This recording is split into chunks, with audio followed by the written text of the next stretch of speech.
This week, the Arizona State Sun Devil football team, Bad Sports, Rip reacts, and the real talented Ball brother shows up. He rises up. Whoa. The NFL playoffs are here, and run, don't walk over to 500level.com, sponsored of the one-star recruits. Go grab a Kyron Williams shirt. Bo Nix about to get crushed in Buffalo.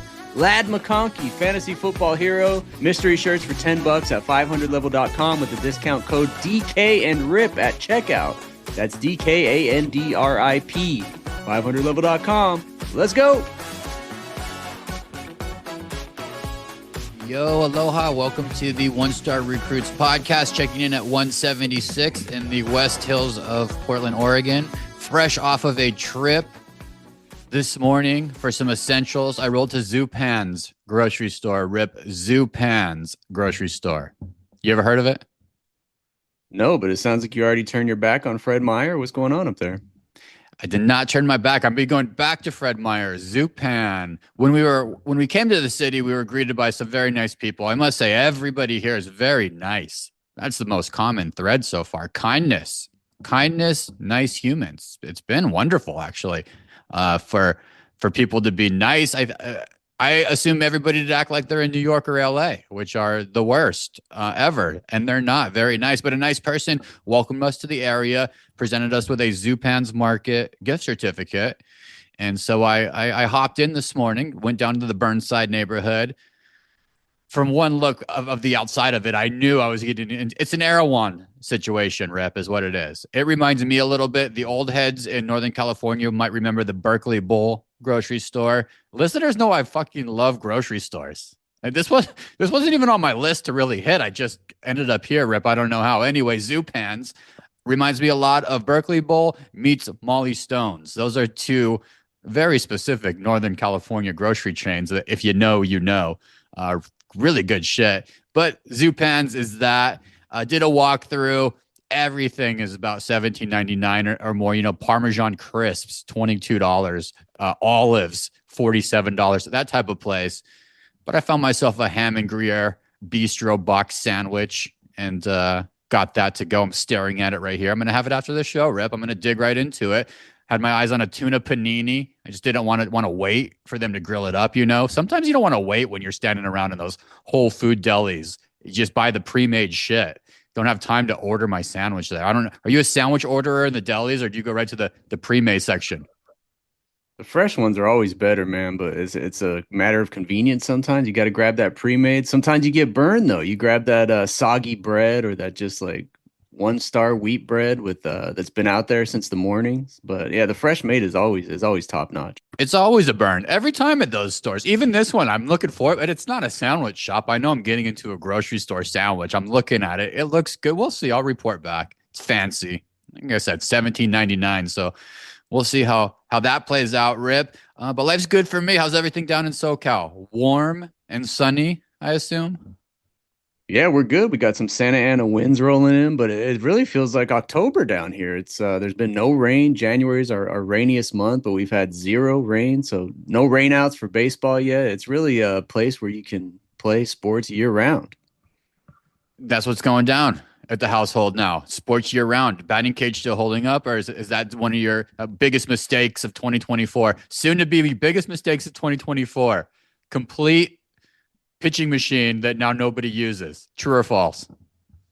The dogs like to pee and poop on it, so it's been used for something. But yeah, right now it's gathering a little dust. We're gonna have to see it as baseball season gets going. I might have to have some full-on practices and maybe get a sponsor, a DK sponsor special, like you said. Yeah, I pulled my offer on that. We're out now. I pulled all my money into a different Long Beach program, Rip, which you should take your kids to. Just announce big time bands from our era at the annual Beach Life Festival down in Redondo. Rip, it's time to take your kids out there. You want to know a couple of the bands? Sublime coming to town. You got to let your kids know about Sublime.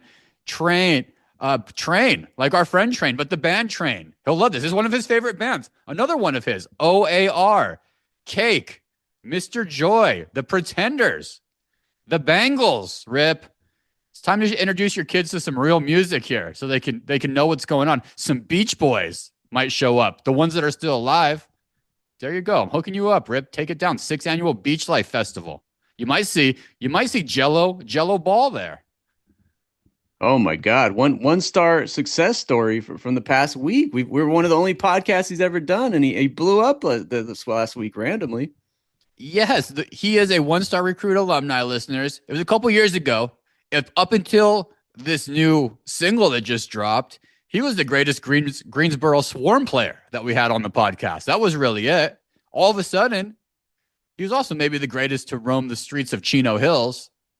And we talked about that a little bit. Listen back. This podcast has gotten thousands of downloads, Rip, since this song came out about 2 weeks ago, which is crazy. For all those that somehow haven't seen anything on the internet world, if you're not an internet goer, like my guy Rip, dude, I sent you like 7 things and you have no idea. Up until this moment in time, I still think you don't have a full idea of what the internet did with Jello. Liangelo Ball's single has taken over the world. Let me clarify here, Rip. He dropped a song called Tweaker, taking over the world. We saw it in the Detroit Lions locker room post-game, the Cleveland Cavaliers locker room, his brother, Lonzo, and the Bulls locker room. Brother knows all the damn words, had the whole team going crazy for it. I think the rookie on the Bulls from Slovenia knew all of the words.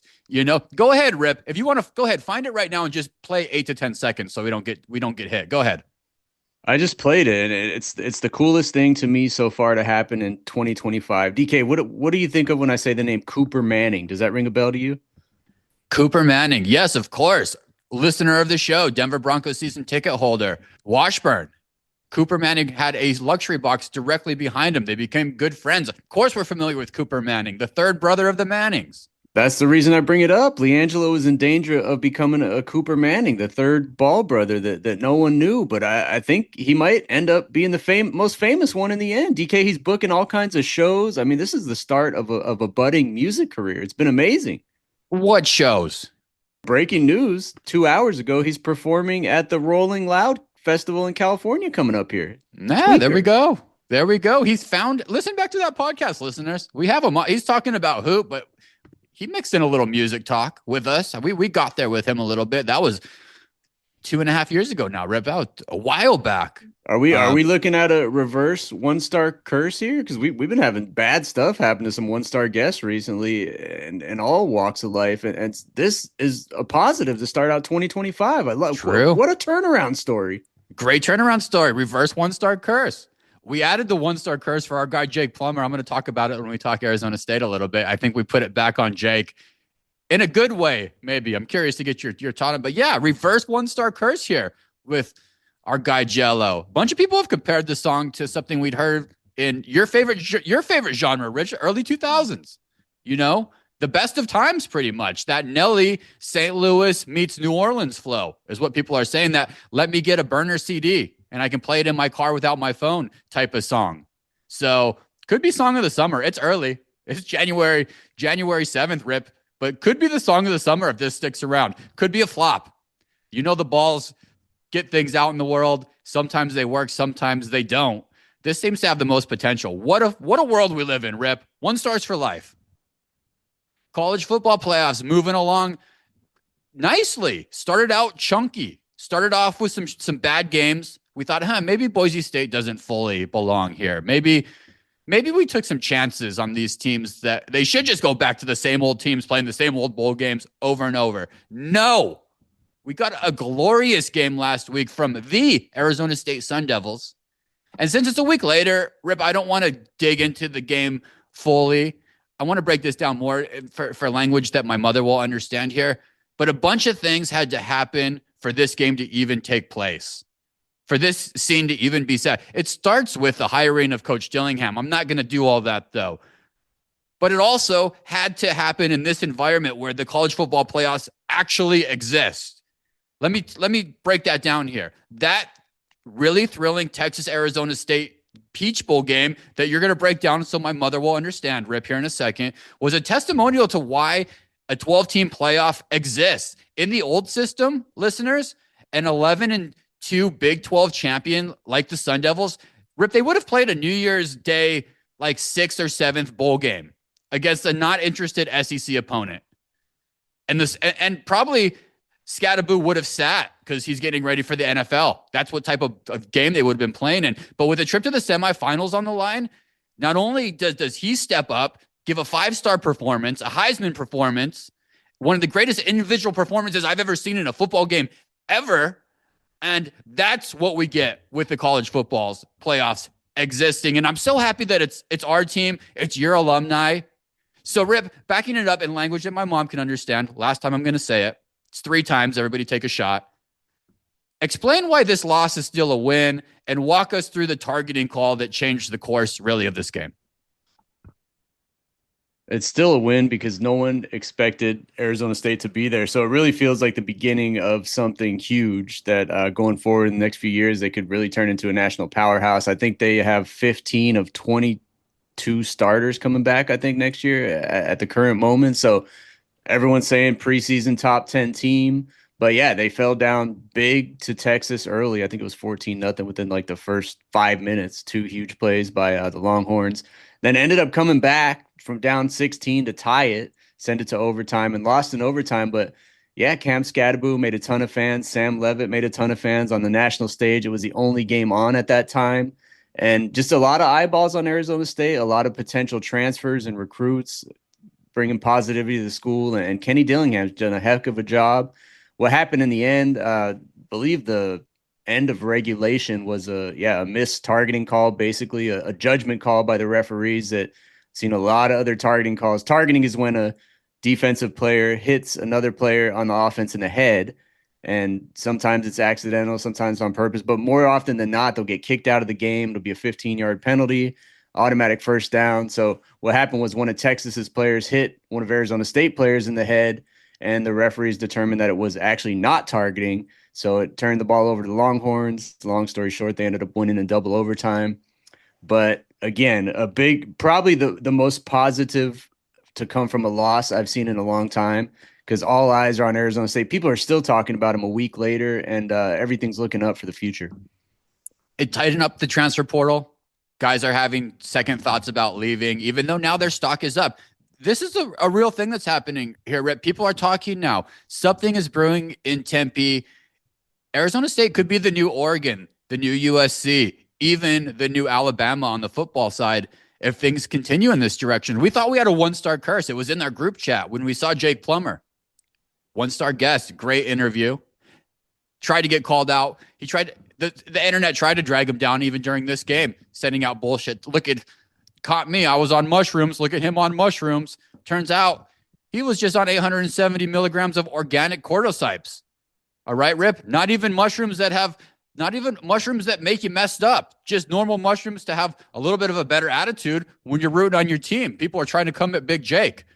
And early on in that game, we were nervous that we might have 1-star cursed this whole thing. But holy shit, having Plummer on the sidelines just made that so much more exciting.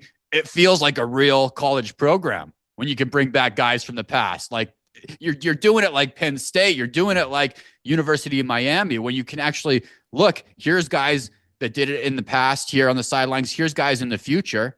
And now Scadaboo, the running back for the Arizona State Sun Devils, might be the next starting running back for the Dallas Cowboys. They got to look really close at him, Rip, in the first round. Kansas City, first round, picks 20 through 25. Stay tuned for that guy going, because he's a man-child. He is a beast of a human. And we got to do it on national TV in an environment that Arizona State hasn't been highlighted like that, Rip. It's been so great. The bigs are talking. Stephen A. Smith is talking. Pat McAfee is talking.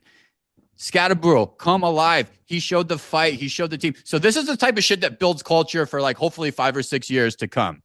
And that's when the real results will show is 3 to 5 years from now, because it's nice to bring back a guy like Jake Plummer to the sidelines, but that was 25 years ago. People don't really know. Kids now don't know who that is. So if you get guys like Scadaboo going to the NFL and having some success, and they come back for games in 3 to 5 years, that's when kids will be able to relate more, and that's when ASU will become a true powerhouse. It's the beginning. You move conferences. You put a team together, you figure out a way to flow your business model in this new genre of sports, which nobody knows what the hell's going on. Listen to any of our athletic directors from the past. And what you do is you just put together a group of guys who believe. So it's good shit. And it transitions me really nicely, Rip, into some NFL talk, because It's the importance of leadership, not coaching, because I think coaching X and O's are super important. Definitely in the NFL, as you begin to kind of like look at star players and making their lives more difficult. We saw it with Justin Jefferson in this Detroit Minnesota game. But the concept of leadership, the concept of Dan Campbell, these teams that actually take on the essence of their head coach. I don't even have words to explain what it is. We say culture or locker room or something. But over time, the real greats who have the potential to do this and do this in the right way when it works and it's sustainable, the team literally takes on that personification, that being of the head coach. And that also means, bro, Rip, because besides coaching, quarterback, the two things that matter the most in the playoffs, it's going to be head coach as the third. And there was a shitload of firings, Rip. There's a shitload of head coaches let go. We got a lot of jobs available. Breaking news, Antonio Pierce of the Raiders fired, let go. Arizona State guy. But that makes sense, right? We didn't expect him to hold on to his job, right? Yeah, not after 10 straight losses and Tom Brady coming in. I think probably wants to get one of his guys in there. We'll see who one of those guys are. You have any ideas, DK? Who are your top 3 candidates for that Las Vegas Raiders job? Well, that Raiders that job's always an X factor because they tend to not hire the guy that everybody wants. The guy that makes sense in my head makes sense for a lot of these teams. But Mike Vrabel, the essence of his personality, like I talked about just before with Campbell, the personality bleeds over to the team and the culture. So Vrabel, top of the list. He's got to be a guy. Dan Lanning, sleeper. Dan, I know he's happy, but it's getting harder. Dan Lanning could be a guy come in and get that offense going. And the third one, I wouldn't be surprised if they went offense again and tried to just revamp this entire offensive system and draft a quarterback. And if I was doing that, I'd go bring in Byron Leftwich. I know he doesn't have a job right now, but he'd be my third. Big Byron. That's an interesting trio. I like a couple of them, but I think the Raiders, if you're talking Dan Campbell type personas that are really going to change the culture of a locker room and a franchise, DK, you know, I love to bring up old guys who haven't coached in a while, might be off people's radar. I would say John Gruden here, but because of how he left Las Vegas, I'm not going to bring that name up.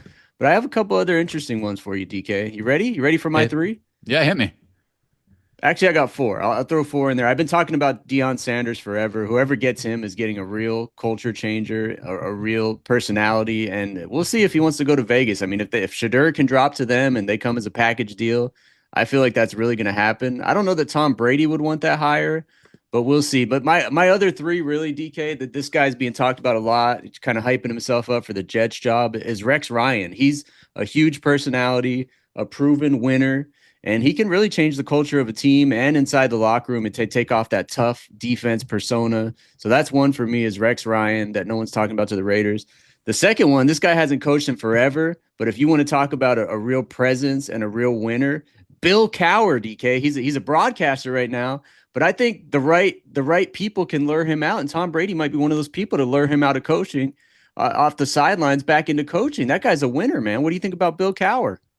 He's been out of it too long. I don't think he offensively can keep up with what the game has turned into anymore. And he's too out of the generation for guys to listen to and pay attention is my take. But I would never not think of Pittsburgh, anybody who spent a lot of time in Pittsburgh and bringing them into my organization. Because guess who's in the playoffs every year? The Steelers every year. Exactly. And if the Raiders want to be in the playoffs every year, I think that's a name they should consider. The last one, kind of a joke for our guy Train, but really the biggest outcast and NFL coaches in the last 10 years. Urban Meyer, man, give that guy $10 million a year. He won at Ohio State. He flopped with the Jaguars, but if they can get Urban Meyer in there, they'll probably be on the same path they are now. So yeah, forget that name. Cross that one off the list. Take it off. It's not on anybody else's list. I mean, a lot of the lists for the jobs that are coming up and are available are a lot of the same names that we're hearing. I mean, the Patriots, they let go of Gerard Mayo after a W. We're hearing the same name, though, Ben Johnson. Probably the number 1 draft pick and head coaches, the Lions offensive coordinator, obviously still coaching, so he needs to go interview. Jacksonville Jaguars let go of Doug Peterson. An interesting job there because I think they want to keep Trent Baalke. Fun fact, Rip. Fun fact, Trent Baalke, the GM of the Jacksonville Jaguars, also a graduate of Wayland Academy in Beaver Dam, Wisconsin, where I went to boarding school. Fun fact right there for you. So Maybe a connection for the podcast. You never know. But they got to find a replacement. They're looking at Kellen Moore. So you see those names. A lot of people love Liam Combs on the Buccaneers with what he's doing with Baker. I love that. Who's the running back? Rip from Oregon. God, people love him. Rachaad White suddenly is kicked out the door. Bring in Bucky. Nobody cares about Rashad anymore, but a lot of that's Liam Cohen with a fast kind of scat back that he can use. Aaron Glenn. So Aaron Glenn had the worst defense for the first 10 weeks of the season. Suddenly, this guy's head coach. He beats the Vikings once and clinches. This guy could be a head coach somewhere. The Jets too, Rip. You hit on it. They're going fast. They interviewed Rivera, Vrabel, and Rex Ryan. Already interviewed. Their list is big as hell. Looks like the owner's teenage sons have a lot of candidates to interview. Woody Johnson's teenage kids want to really get Brian Greasy. Maybe Brian Flores in there. Maybe they'll just have another losing 5 years, bring in Matt Nagy. Whoever hires Matt Nagy is going to lose for sure. The Chicago Bears know that shit, Rip. Chicago Bears, I wouldn't be surprised if they land Ben Johnson. That's my guess. It's disrespectful for Detroit, but it makes sense for him to stay. He can keep his family in the Midwest. If I'm going to take the number one draft pick to go to any team with a vacancy, Ben Johnson, I'm saying he lands on the Chicago Bears. What do you think, Rip? Saints, Jets, Jaguars, Patriots? Where's Ben Johnson landing? I think the Bears is a good spot. If anyone can unlock whatever Caleb Williams offers and kind of maximize his talents and not have the Bears waste another number one draft pick, I think Ben Johnson would probably be the guy to see what he's done in Detroit with that offense and Jared Goff. But the other crazy part about the Bears situation is their whole request for permission to interview Mike McCarthy, who's the current head coach of the Cowboys, but been on the hot seat for like what seems like 3 seasons. And Jerry Jones hasn't even apparently, as of today, January 7th, Jerry Jones hasn't even responded to that request. So dumb. They're all so dumb. Get with the freshness. Get with the new. Jerry Jones showed up on one of my favorite shows. Have you watched Landman, Rip, on Paramount? Landman with Billy Bob.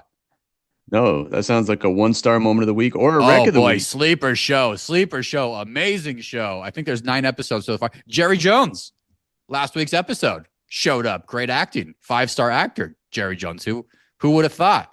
What a shit show going on in Dallas. What a shit show going on in some of these places. It's interesting. And the bad teams are going to stay bad. In the NFL, the good teams keep getting better, and the good teams continuously just make the playoffs. That's what that means. Steelers, even the Niners. I know they had a bad year with some injuries. Teams that just continuously make the playoffs is what it's all about, giving yourself a chance. The NFL sucked ass last week. We were watching a bunch of backup quarterbacks play a bunch of JV teams, third and second stringers. The only game that mattered was Minnesota versus Detroit, and that Detroit defense stepped up big time. Looking forward for the playoffs to start. I think we're going to have a damn good set of superstars here, Rip, leading the way. I think this is going to be one of the better NFL playoffs that we've had in a handful of years. Stay tuned. I'm going to switch over to the NBA. Also in the Valley, the Phoenix is the center of the sports universe at the given moment right now. Phoenix and Tempe stand up. Jimmy Butler and Tyreek Hill both want out of Miami. What a couple shitty teammates. Bad sports, as I call them. It's the new thing, Rip. I know your kids are watching. You have a bad year, Tyreek. You're signed till 2026. You're out. What do you mean you're out? Like, how does this work? Jimmy Butler, Miami Heat. He said he wants to find his joy again in playing basketball. Jimmy doesn't want to go to Memphis. Jimmy doesn't want to go to some shitty city that really you can't have he wants to have a vibe. And he knows desert lifestyle. Get some turquoise earrings, some good hats, a pair of hiking boots from Hoka, and go to Papago Park. It's a vibe. Coach Dillingham knows this. Cam Scatterbro knows this. So the only place that Jimmy wants to come is Phoenix, Rip. And we have a big problem. That's just Brian Windhorst just this morning on First Take. Jimmy Butler isn't going to extend with just any team, like I just said. And we all knew that anyway. And because the teams know that, they're offering what Brian Windhorst called poo-poo platters around the league. Nobody wants to take on a headache with any decent assets. The only team is the Phoenix Suns. And the Phoenix Suns seems to be interested, Rip. I'm losing my mind here with this. It's fascinating. And just to recap, and I'm going to pass it to you here, Butler only wants to go to the Suns. The Suns are the only team that will pay Butler, but the Heat don't want anything to do with the Phoenix Suns, especially anything that involves Bradley Beal coming off the bench now. Phoenix doesn't seem to have any money to sign Butler as a free agent, so it'd be a lone player for what seems to be a lost year. This team is so disjointed and unimaginative and not fun to watch. Here you go, Rip. Phoenix Suns. You got to put together a package. You're going to have to eat a lot of money for a year. Jimmy Butler, you plug him into this team. Does things change? I say no. I think you got to keep things the same. And I think Bradley Beal, Devin Booker, and Kevin Durant have played together for less than 10 games when they were all healthy this year. You saw last night they all played finally and beat the 76ers on the road, which was a decent win. But I think Matt Ishbia just seems like one of those guys who wants to make a major move every 6 months, every 6 to 9 months. And sometimes you just got to let things be and let things play out. If it doesn't work out in the playoff, if those guys are all healthy in the playoffs, the Suns have a good shot of at least doing better than they did last year, which was a first round exit. But if that doesn't work out in this playoffs, give it one more try after this season. If it doesn't work out, maybe then think about making a move. But just the rash decision making every 6 months is not a recipe for success.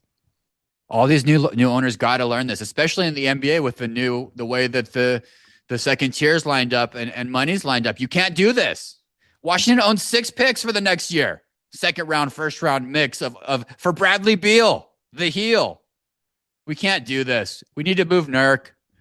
We need to let this thing just settle, Rip, like a stew. It's been bubbling too long. We need to just let it simmer, let it work itself out. Let some of the young guys rise up and take in some of this vet stuff, and maybe we just move on to next year, looking at the last year of Kevin Durant.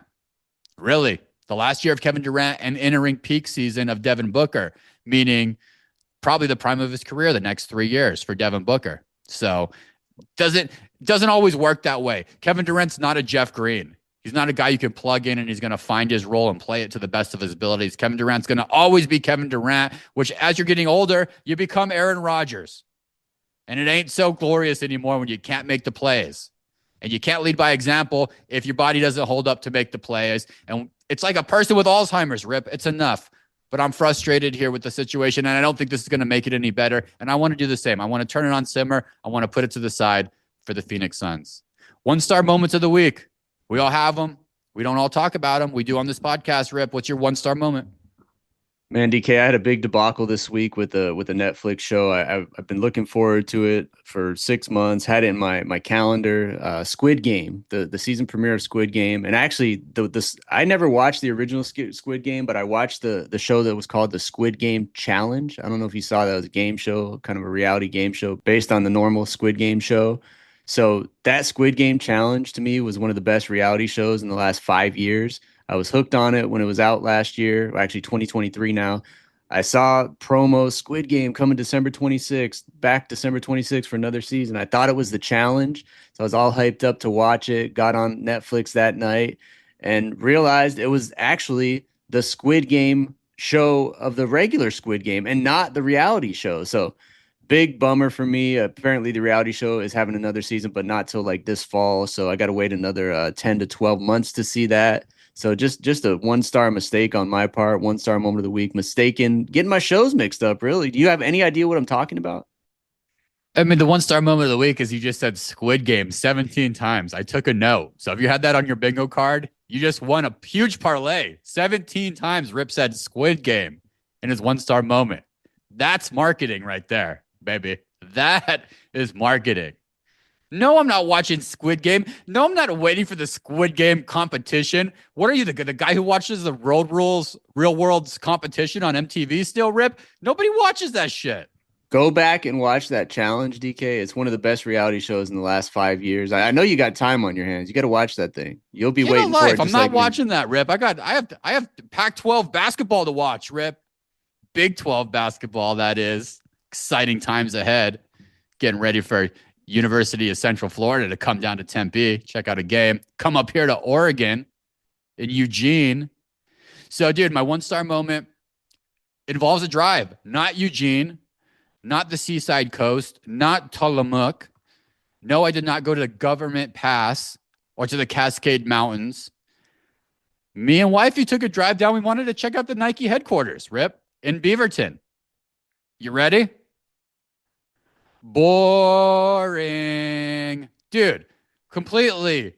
And granted, I think they did a huge layoff maybe the spring of last year. It's the weekend. This is just a closed campus that looks like any closed campus community college meets Intel that I've ever seen in my entire life. Granted, there's a couple things. What are they? Like not flyers, but like, banners. And you have some players there and some of their athletes are up where you can see the banners. Other than that, this could have just been a car repair shop with a bunch of, areas you bring to get your car fixed or to get new chromies put on your engine if people steal your chromies. Didn't see it was an incredible letdown. No disrespect to Nike. Okay, everybody knows I'm a Hoka guy. But I expected more down in the city of Beaverton in that particular area. A lot of Jersey Mike's, a lot of Panda Express, a Zara, a Verizon store. Need I say more? Okay, extremely boring. Big time letdown.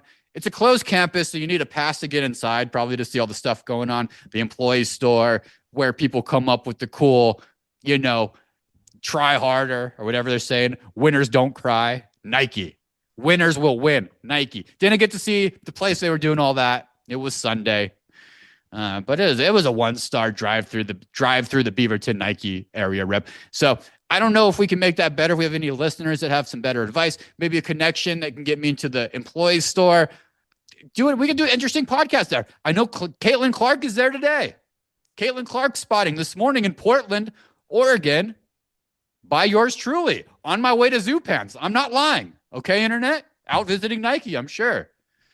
Best basketball player out there. Beat Bronny James in a game of one-on-one is my bet, for sure. But very boring out there in Beaverton. So enjoy your Panda Express out there, Caitlin. 1-star moment. That's a true 1-star moment on the heels of that 3 to 4 minute rant you went on a few weeks ago on this podcast. Anti-Nike rant, anti-Nike are not comfortable. It's Hoka for life. I'll never wear a pair of Nikes again. Now you're trying to tour the campus? Come on, DK. Get your ass to Goleta, California, and the Hoka One headquarters. Just relocated from Richmond, California. Take a drive down to Goleta. That's where the future is. Damn, good information. Goleta. I've been there before, Goleta. What's that known for? Is that place where you can get those pistachio nuts, all those nuts? I think I know about Goleta. Home of nuts. Home of busted nuts, Goleta. And I like Nike. Get me in there. Maybe some connections. I'll change my mind. But big letdown. I had bigger expectations. I always think that these big campuses would be more interesting. The only one that's ever lived up to its expectations for me was when I lived in the Bay Area and I was doing stuff for the Warriors, the Golden State Warriors, name drop. And I got to go host events at Google and Facebook. That was the best time of those companies because you would go there and literally you would walk in and you would get the free food and the stuff and they give you a name tag. You print it out on the computer, put on your shirt and go get some chow mein, but healthy chow mein. Keep things healthy up there. But it wasn't the same here. Corporate, everybody works from home. Who knows? Who knows what I'm talking about, Rip? 1-star recommendations of the week. Switch it up. Let's do something positive. Enough negativity.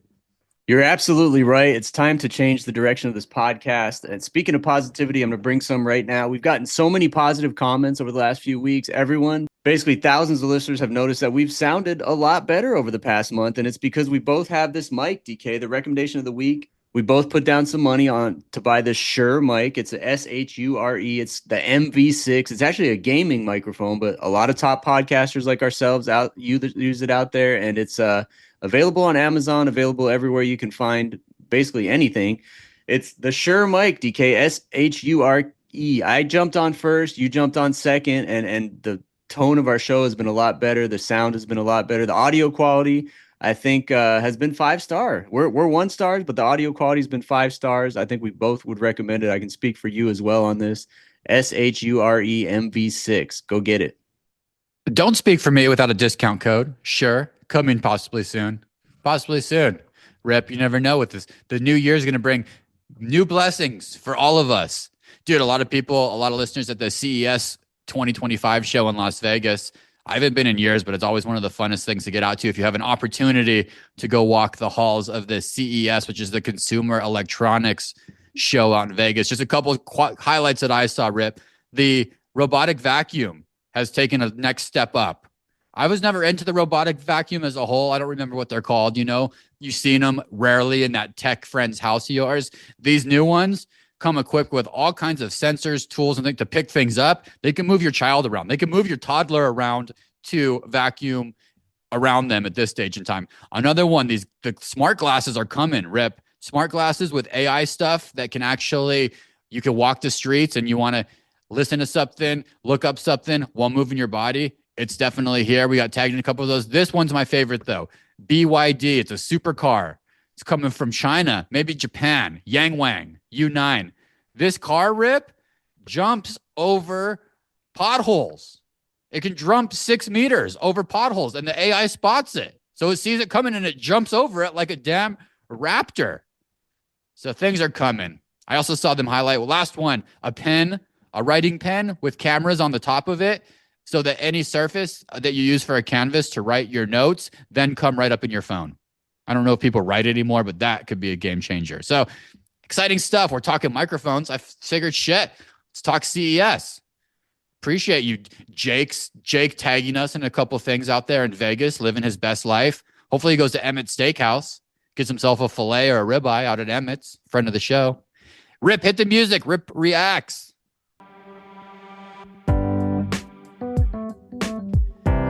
Minnesota Vikings had a shitty week last week in Detroit. The shittiest of the shit, though, is they spent $2 million on 1,900 tickets at Ford Field to ensure that Minnesota fans in Detroit would be there repping for the season finale.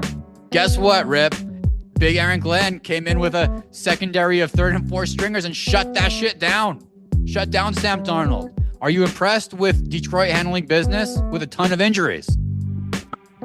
Absolutely. The amount of injuries they've had on the defense have been staggering. I think they finally got Alex Anzalone back. I think he was playing with a broken hand or a broken finger. Got a game ball from Dan Campbell. But yeah, shutting down Sam Darnold and that Vikings offense is something not many teams have been able to do this week. So if they can play respectable defense, just an average level defense in the playoffs, that offense will carry them. They might be looking at a Super Bowl appearance in Detroit, DK. I think they have the juice right now. I think everything's going in the right direction with a bye and get a little bit healthier. We'll see what happens, but Detroit has the mojo. Detroit's also one of those teams, Rip, that even if you're not a Detroit Lions fan, that Detroit team falls into your second or third fanship category. I think a lot of the country will be very happy if they win second or third teams. I'm always rooting for Detroit. Great colors, great team, great vibe, great sports town. We're rooting for Detroit. University of Washington linebacker Drew Fowler released a lengthy statement on social media, Rip, to declare, but not for the NFL draft. He declared for the job market. This is a new thing. This is genius. While most guys are declaring for the NFL draft this week, Drew knew, number 54. He had a great year. Shout out his coaches. He let his teammates know how much he appreciates them. At the end of his statement, though, which is a beautiful statement, if you just Google Mr. Fowler, says, with that being said, I'm officially declaring for the job market. In other words, I need a job. If you or anybody you know has employment opportunities, I'm your guy. Gritty, hardworking, sneaky, athletic, locker room guy, and will bring my lunch pail to work. My LinkedIn is updated and I am open to work. This guy got 7,000 job offers, Rip, in 2 days. That's a smart guy taking advantage of the social media following to get eyeballs on the resume. I think more people should do it. And hey, the only thing he won't be able to do at an office job is probably wear a Guardian cap. But hey, maybe no. Hey, maybe you'll be a trendsetter and start that up too. I'm seeing more and more Guardian caps each week. I feel like I see 2 to 3 each week. I want less mouth guards that we don't use. More Guardian caps. That's my old man take of the episode. There you go, listeners. The G League. Dude, Mexico City Capitans are killing it, Rip. They hosted the South Bay Lakers on Saturday at the Arena Ciudad de Mexico in front of 20,000 fans in attendance. Mexico City. It looked like a game in Europe. Flares were being lit. Barilla was being cooked in the back. Churros were being sold in the stands. It's on my list. It's on. Mexico City is slid to the top of my travel list. Top 3 for me. Mexico City. Rip, top 3 cities you want to visit. I'm going to go Seattle because I've never been there. A lot of people have been to the Pacific Northwest. You live a few hours from Seattle right now, so I'm going to Seattle because I've never been. When we talk international cities, I'm going to go Buenos Aires, never been, and also let's go London. I've never been to London, so there you go. Maybe you put them out there. You just manifested those to happen, Rip. Those are all very doable cities.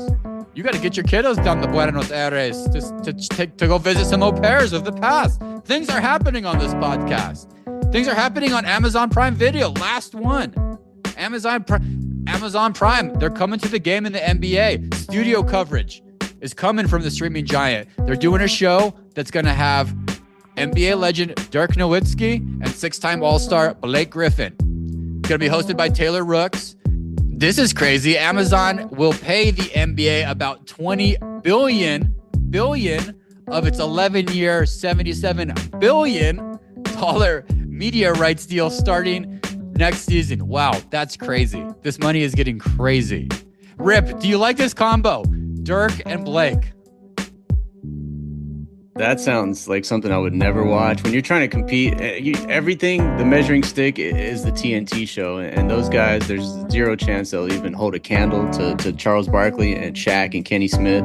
So it's something I'll never watch. I mean, I hope Blake and Dirk are getting as much as that $20 billion as they can. I'm just glad I have an Amazon Prime subscription and they're not adding more stuff to Peacock or Hulu or Fubo or whatever the hell it is. So I can watch those games because I got Amazon. But yeah, Dirk and Blake, I will not be watching that.